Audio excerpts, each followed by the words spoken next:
Welcome to February 4th, 2020 council meeting. Can we please stand for Pledge of Allegiance and a moment of silence?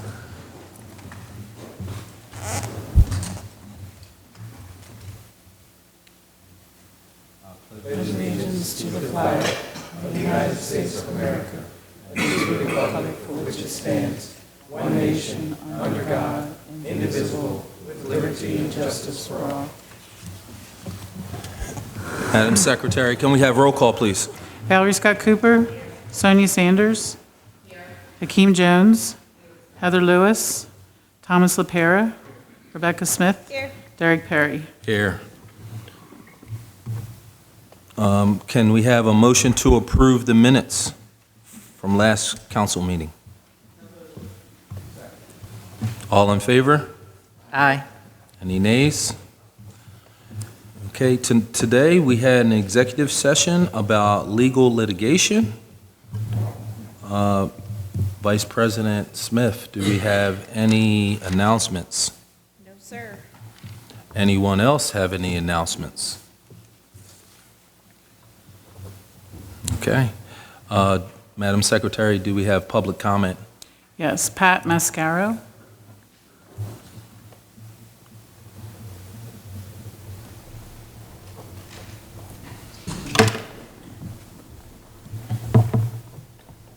Good evening. Mr. President, Council, my name is Pat Mascaro. I've been the president of J.P. Mascaro & Sons for the past 40 years. I've been the trash collector, proudly, here in the borough of Norristown for the past 30 years. We were pleased to have the lowest bid on the new solicitation, and I wanted to make sure that the borough had an opportunity, should they have any questions, we would be prepared to address them. I can address them verbally, I can address them in writing. As I said, we consider Norristown to be our home community. When my grandfather came from Italy, he ended up at 747 Chain Street. I believe we've been able to be successful here over the past 30 years because we enjoy a very strong local infrastructure that gives us an extreme competitive advantage. I know that your bid went up in price. You should know that if you do your due diligence, that this is not an isolated situation related to the borough of Norristown. It's pretty much consistent with what's going on in all the municipalities here in southeastern Pennsylvania. We can provide any information for your consideration. Again, you're the boss, you're the owner. We work for you. We're proud to be here in the borough. We're not perfect, but I can tell you it's not from lack of commitment. We probably empty about 200 to 250,000 containers here on a monthly basis. Again, I'd be willing to answer any questions you have verbally this evening if you have any, or if the administration wants to pose any questions in writing, we're prepared to respond in writing. Thank you. Thank you very much. With public comment, we don't go back and forth, but we definitely appreciate your comment. Thank you. Thank you. That's all. Okay. Mr. Jones, you want to do a resolution? Thank you, Mr. President. Council, you have before you Resolution 20-15, which is appointment to citizen boards and committees. As you know, Council from time to time has to appoint or reappoint members to serve on various commissions and committees that serve the municipality. This is a request for the appointment of Shepard Smalls and Nadine Hitch to the Norristown Civil Service Commission, and it's there for your consideration. Any questions, Council? Seeing none. Hold on, I have a question. Sorry. So does that close all of the appointments for civil service, Yes. including the alternate? Yes. Thank you.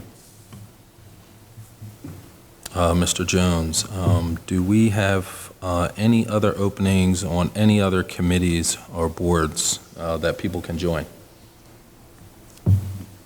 I can get that information to council, but you've been diligent actually in filling them. So you filled a lot of commissions over the last few weeks. And if we've got any more that are open, we'll get that information to you. Okay. So if anyone, any council member has any person or people who want to join some of the boards, please send them to Mr. Jones or Crystal Henry in the office, and we will get them on the agenda and fill up all of our citizen boards and committees, which I think is very important to us.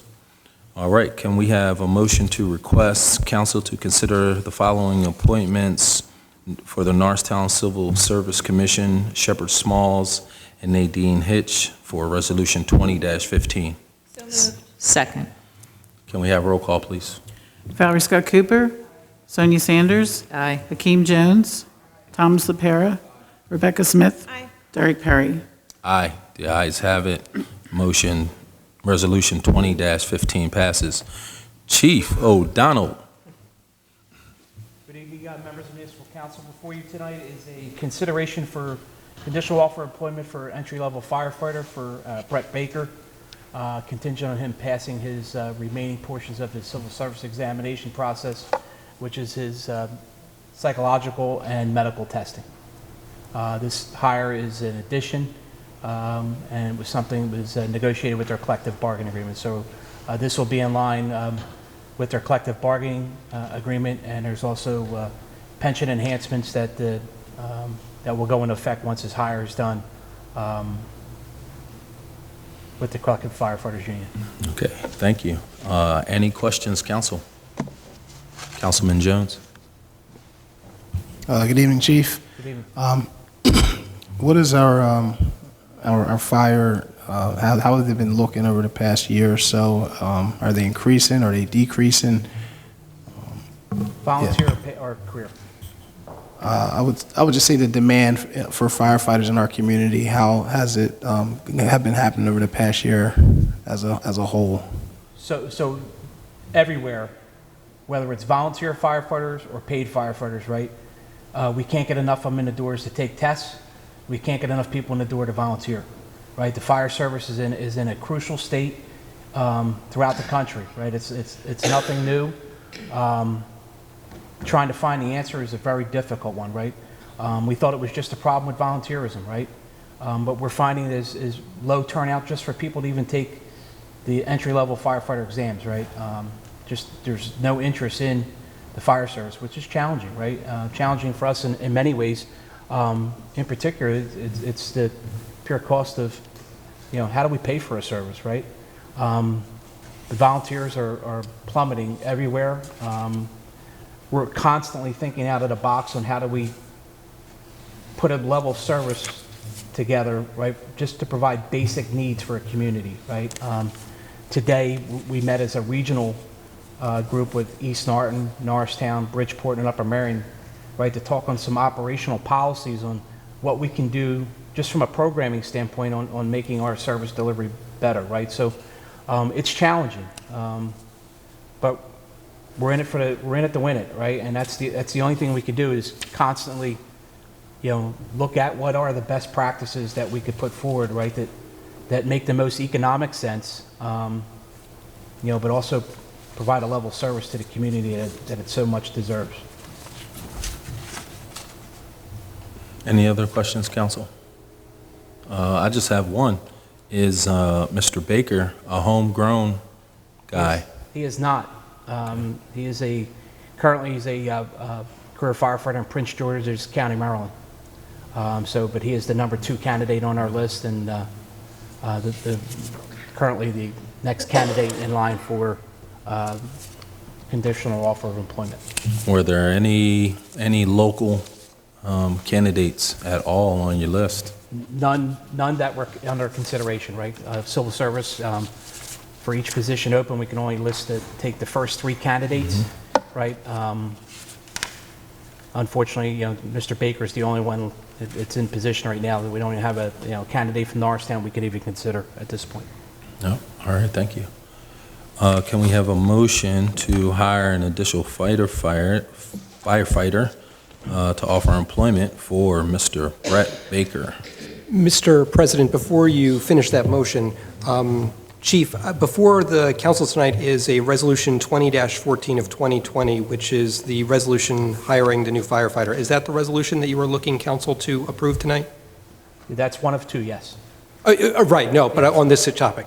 So, Mr. President, I would recommend that you amend the motion for a member of council to approve Resolution 20-2014 of 2020 for the purposes you had previously stated, just so the record reflects the resolution. Yep, thank you for that. Thank you. Would council member like a motion to consider Resolution 20-14 to hire firefighter for Mr. Brett Baker? Roll call, please. Valerie Scott Cooper, Sonia Sanders, Aye. Hakeem Jones, Thomas LaPera, Rebecca Smith, Derek Perry. Aye. The ayes have it. Resolution 20-14 passes. I don't know if this is Chief. Okay, go ahead. Yep. So, council, before you tonight is your second order of business. This is a memorandum of understanding with Montgomery County Department of Public Safety. Part of that regionalized effort, right? We're trying to build a toolbox out the best we can. This is a memorandum of understanding with the county to share some resources that we have with their urban search and rescue team. So essentially, we have a member from our department that serves in a capacity on the county's urban search and rescue team, right? A regional rescue response team that's technical in nature, and this is just an agreement that would permit such activity of the employee. Council, any questions? And Mr. President, if I could add too, so before you tonight is Resolution 20-13 of 2020. This is a resolution that council is before you to consider approval of this memorandum of understanding or agreement, which would be required under the Intermunicipal Agreements Act. Okay. Can we have a motion to pass Resolution 20-13 to approve and accept the memorandum of understanding with Montgomery County Department of Public Safety for municipal employee participation with their special operations team? Second. Madam Secretary, roll call, please. Valerie Scott Cooper, Sonia Sanders, Aye. Hakeem Jones, Thomas LaPera, Rebecca Smith, Derek Perry. Aye. The ayes have it. Resolution 20-13 passes. Thank you so much. Thank you. Mr. Butts. Mr. President, members of council, good evening. The resolution you have before you is to amend the 2020-2024 CIP to add the street lighting upgrade project. When council adopted the CIP on last December 17th, this project was not included in the CIP. We got the funding 3 days later on December 20th in order to spend the bond funds on a capital project. The project has to be in the CIP. So we ask you to amend the CIP to include the project. You've been talking about upgrading the streetlights with that project with the Delaware Valley Regional Planning Commission program for over a year, and we're ready to get moving on the project. Council, any questions for Mr. Butts? Seeing none, can I have a motion to pass Resolution 20-12 to amend the 2020 and 2024 capital improvements plan to add street lighting upgrade projects? Second. Madam Secretary, can I have roll call, please? Valerie Scott Cooper, Sonia Sanders, Aye. Hakeem Jones, Thomas LaPera, Rebecca Smith, Derek Perry. Aye. The ayes have it. Resolution 20-12 passes. Chief Talbot. Thank you, Mr. President. Resolution 20-11 for handicap parking. It's a request for council to consider establishing handicap parking at the following locations: 636 East Basin Street and 734 Noble Street. The residents at both locations have limitations making these accommodations necessary. I'm also requesting that we remove handicap spaces at 1725 Powell Street and 216 Minor Street. They're no longer necessary. Thank you. Does council have any questions? Seeing none, can we have a motion to pass Resolution 20-11 to establish handicap parking for the following addresses: 636 East Basin Street, 734 Noble Street, and to have the following handicap spaces removed from 1725 Powell Street and 216 Minor Street? So moved. Madam Secretary, can we have roll call, please? Valerie Scott Cooper, Sonia Sanders, Aye. Hakeem Jones, Thomas LaPera, Rebecca Smith, Aye. Derek Perry. Aye. The ayes have it. Resolution 20-11 passes. Council, I wanted to do something a little bit different. Instead of having our comprehensive monthly reports behind closed doors and really the community not seeing everything that we do, I decided to start having our monthly reports for each department to be on TV to get a better understanding of what we're doing here in the community. So the first one that we have up currently is Chief Talbot. Thank you. So this is our first report of the year, so the successes I'll focus on from last year. We ended up the year down 46% in gun violence over the average for the previous 3 years. So that was a rewarding outcome for us. A little bit of a bump in overall crimes, but our long-term trend, one of the things that I've done throughout my entire tenure here is to make sure we're looking at the long-term trend of crime reduction. So looking at 2014 through 2019, the period that we've been engaging in this style of policing, over the 6 years prior, violence is down 50%, and overall serious crimes are down 41%. So we continue to trend in a very positive direction. This year, we took on essentially 5 major goals. So the first thing we're focusing on is to keep levels of crime down to where they've been historically and maybe even see them a little bit lower. Second thing is maintain the low rate of gun violence. 2019 was the first year that I really felt like we maximized what we could do and performed extremely well. So we want to maintain that rate. The third thing is we want to reduce the rate of juvenile arrest, although all arrests have been down over the course of the last 6 years. We want to pay close attention to the amount of time we're spending with juveniles, reducing the risk of arrest as it relates to them. Fourth thing is we're going to start to institute a procedural justice survey, which is essentially checking with the citizens to make sure we're treating everybody well as we execute our strategy. And the fifth thing is we intend to continue to partner with other social service agencies to improve our response to homelessness. Thank you. Thank you. Council, do you have any questions?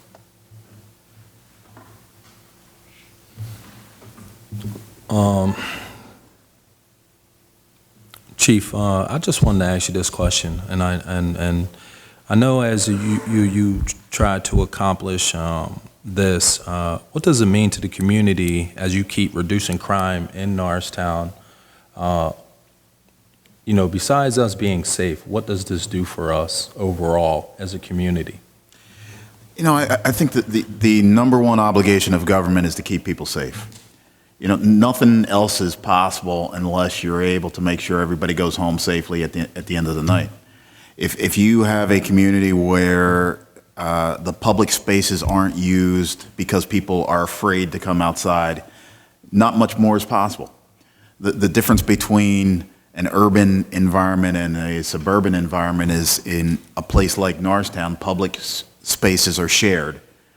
And we have to find ways to make sure all kinds of different people are getting along with each other. So a safer community, I think, primarily is about reducing victimization. that if you are going to be positioned in the way that you need to be, you need to make sure the police department and I think all of government needs to make sure that we're working hard to reduce the number of people that are victimized in some way. So I think it means that people have this sort of baseline where they can pursue the life they want to pursue, that they have the opportunity to flourish. And I think that it means that Norristown remains an attractive place for other people if they decide, they want to come here, they want to, live here, work here, what have you. My second question for you is, what do you say to the people who think you have frivolous reports and don't report everything through the channels that be? I think sometimes the toughest thing for people to accept, in particular in a place like this where throughout the years you don't interact with a transparent government. I think people are rightfully skeptical about whether or not government is telling you the truth.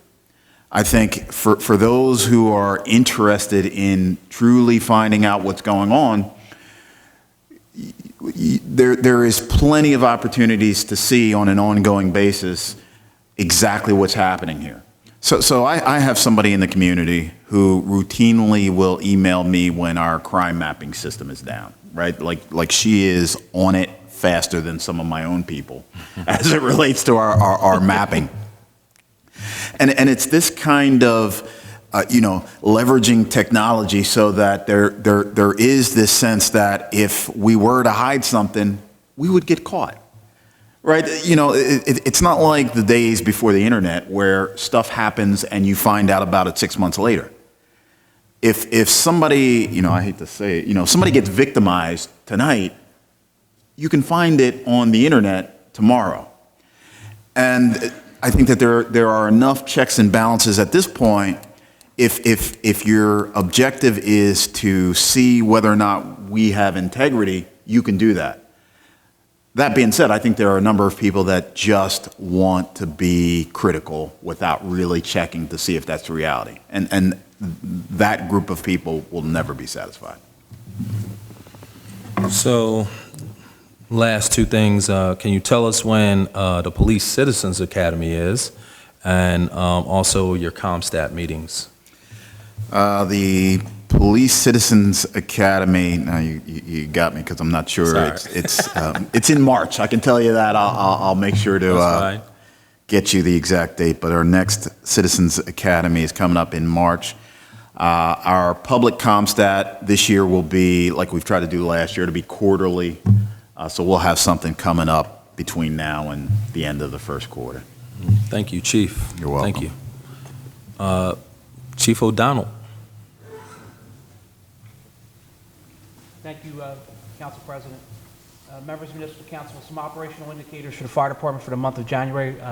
Like the chief, we're starting off to a new year, so it's the first month of, our average response time is 3 minutes and 47 seconds to emergencies. We had 93 calls for service for the month of January. Our busiest day is Saturday at 4 o'clock. We trained 37 times, the department did in the month of January. We had 0 firefighter injuries, civilian injuries, and civilian casualties. Conducted 47 inspections. Held 15 public education projects. We installed 10 smoke detectors and 15 carbon monoxide and smoke detectors jointly. Some updates on our goals, 2019 goals, and continuing forward into 2020 is our continual community risk reduction, right? Just like police and their strategies, right?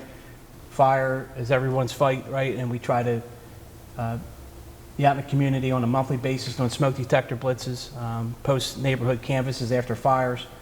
So we continue to make good strides in that. We have a lot of community effort. We have a lot of good bridges we build in the community with the American Red Cross and other allied organizations in achieving that goal. Fires are down, right? Knock on wood. It tells me that the people in the community, like us, like you, care about and worry about fire safety, right? And we know that because our call volume is down, and we're proud of that. Some more other goals, continue to leverage state and federal grant monies. We're currently putting another federal grant in for washers and gear extract cleaners to lower the chances of firefighters contracting cancer. 2019 goal, the fire safety house that Municipal Council approved is on order. We're waiting for that to be delivered. Like our counterparts in the police department, we have some 5 goals for 2020. And I'll briefly go through them with you. Obviously, our goal is to continue working on new fire station design concept, right? So we can move the fire department in the future forward by reducing some of our fire stations, which would equate to a reduction in fleet, which would hopefully be a reduction in our operating costs across the board. So through council's direction and with the help of the finance and municipal leadership, right, is to work through a design concept that that everybody has input on.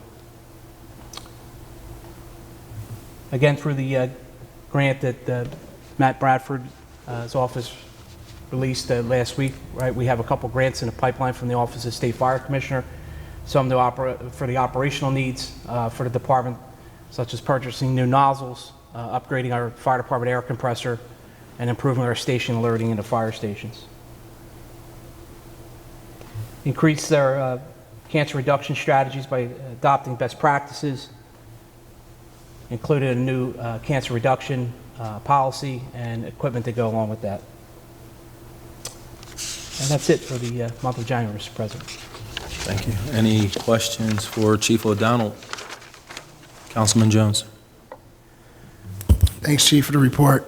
So I asked the earlier question because I have noticed that I've heard less sirens and I've seen a decrease in fires in the community. So kudos for that. What do you feel has contributed to, it is the winter months, what has contributed to the number of fires going down in our community? So the reason why most of them are down, right, I wholeheartedly believe in our smoke detector program, right? We're very aggressive in smoke detectors, right? Early detection is the key to survival, right? Smoke detectors, we all know that they save lives, right? There's a proven science, right? Without a doubt, I think our continual effort in fire prevention education in the schools, right? We not only teach the kids in our own community, but we also go outside of our municipal borders and teach kids in West Norton and East Norton that attend the schools, right, on the importance of fire safety. And I think constantly, right, preaching to the public, to the kids especially, right, because they're sponges and they take whatever we teach them back home to mom and dad, right? And our strategies are very simple, right? We know working smoke alarms save lives. We know if you're out of a building safely, you're going to survive, right? And we know if you have 2 ways out of any environment you're in, right, your chance of survival are greatly increased, right? So those 3 fire prevention messages, coupled with our constant in the neighborhoods, right? Each platoon is responsible to be in the neighborhood every month. After any fire tragedy we have in our community, we have to be back in that neighborhood within 24 hours, going door to door to make sure that the people have the tools that they need, right? Some of the basic essentials, smoke alarms, right, are not in every home in this community, right? And we constantly are out doing that, right? And I think that is probably the largest factor, right, of why we see a continually drop in our fires in the community, right? We're putting a lot of sweat equity, a lot of work into it, right? It's not something that comes naturally, right? And especially when you're dealing with a large population of rentals, right? Right? It's just that some of the landlords are probably the biggest offenders of not having work with smoke alarms, right? It's a constant battle between, the fire service, code enforcement, tenants, and their landlords, right? But we're not giving up, right? We're in it to win it. And if there's any other suggestions that you think that would work, right? We're constantly looking at ways to, right, get out with the community. This Saturday we have a Dad Connect going on at the PAL Center. I mean, down at the Recreation Center with an allied organization that works with children that don't have fathers.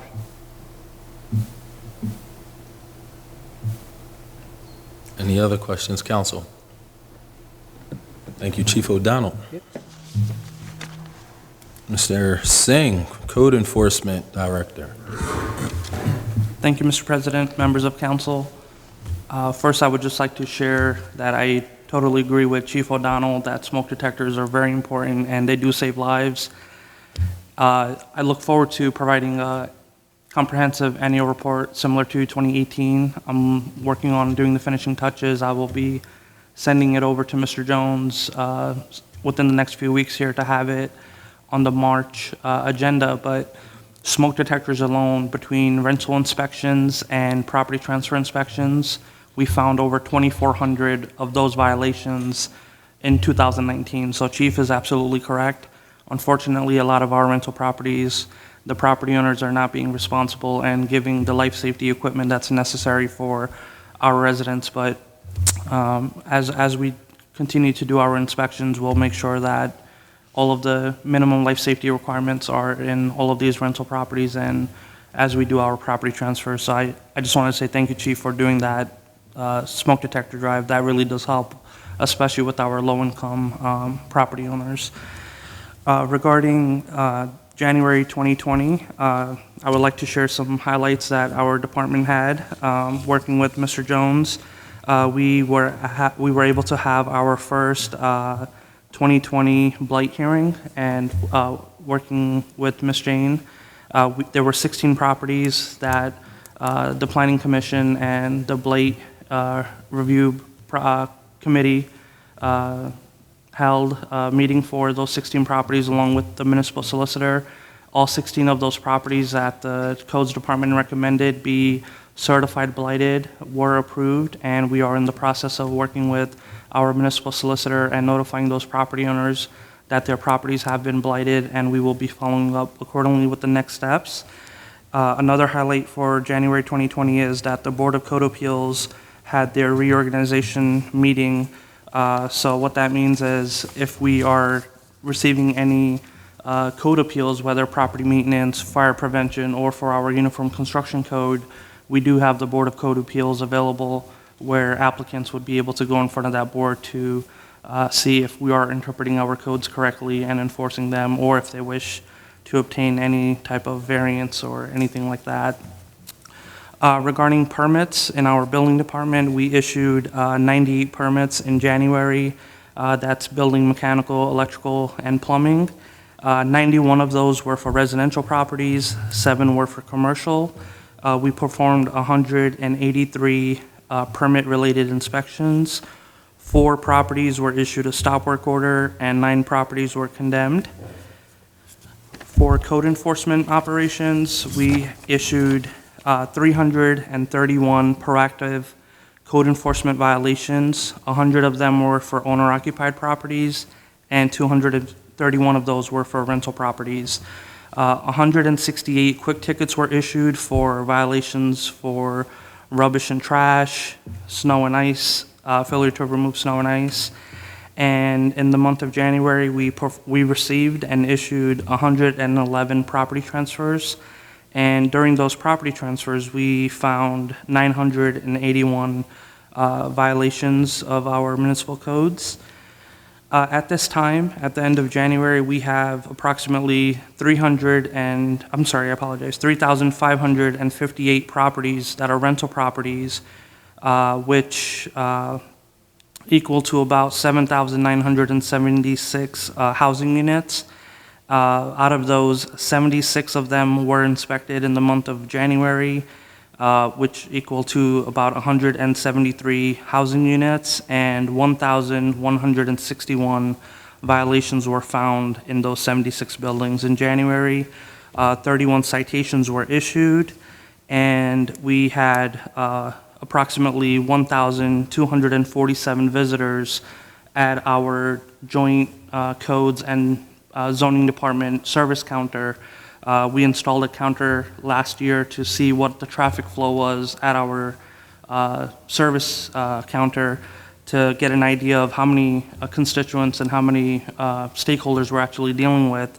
And similarly, for the month of January, we received approximately 3,360 phone calls. This is just for our main 2 phone numbers that we have. It doesn't include the calls we make or received by all of the inspectors. This is just our main phone number.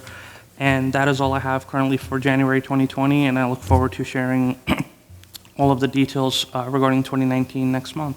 Thank you, Mr. President. Any questions for Mr. Singh? Councilman Jones? Thanks for your report. You talked about some condemnations that took place in January.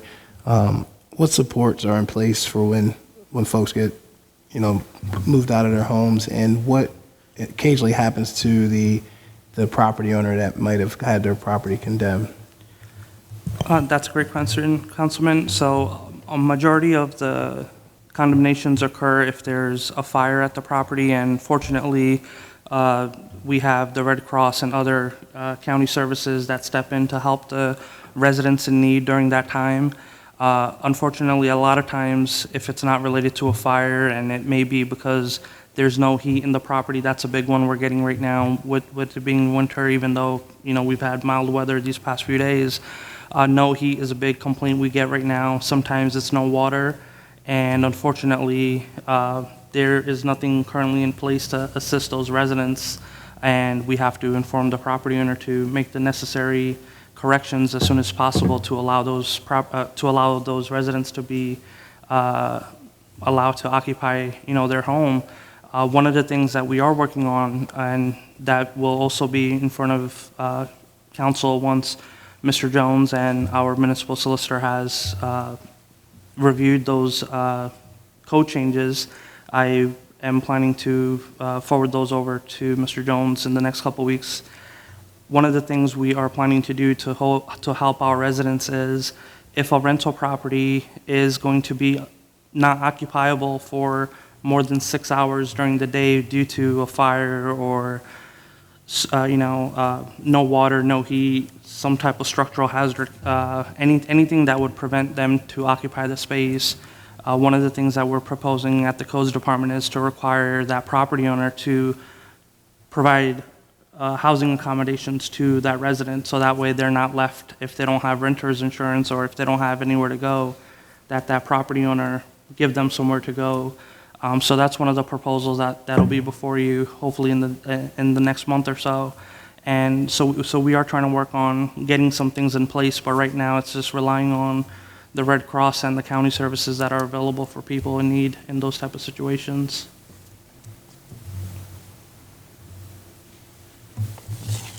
I have a question for you. Thanks for your report.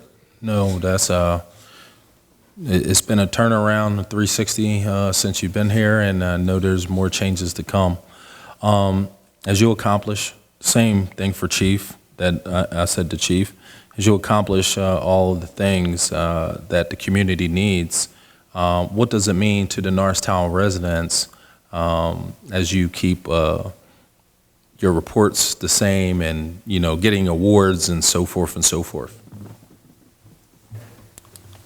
So, like Chief Talbot stated, our biggest thing is making sure that life and property in Norristown is protected. So the reason for us going out to issue these tickets, to perform rental housing inspections, to do property transfer inspections, is we want to make sure these properties are code compliant and that the health, safety, and welfare is protected of the residents as well as people's investments. These are their homes, their buildings. So by us having a strategic and aggressive code enforcement program, we're able to help maintain and increase property values. We're working on increasing the quality of life, and our goal is to enforce the municipal and state codes and ordinances and regulations in a uniform, fair, and consistent manner. So we're going to continue to follow council's directives and align our operations with what your vision and mission is, and all of the things that Mr. Jones has shared with us regarding what you guys would all like to see accomplished with the codes department. We're working on, we've crossed out many of those requests that you guys have made, and we're working on completing the ones that we still need to accomplish. So I'm very positive that when you guys see the 2019 report, you guys will be very happy with the progress for 2019, and I'll also share some points on how we will work on completing the remaining goals that you guys have for the codes department before the end of 2020. And I know council definitely appreciates you. I know we all have our little complaints in Norristown that we all have, as well as our residents getting in contact with us. But I know me personally, when I went to the first landlord-tenant meeting, that there was a comfortability through these landlords who don't live here and some of the things that they do here. And I'm hoping that we can start making them uncomfortable now, because our residents deserve better. Appreciate you. Thank you. Can we have a motion to adjourn? All in favor? Any nays? Because that was sad. Okay, can we do that again? Motion to adjourn? Meeting adjourned.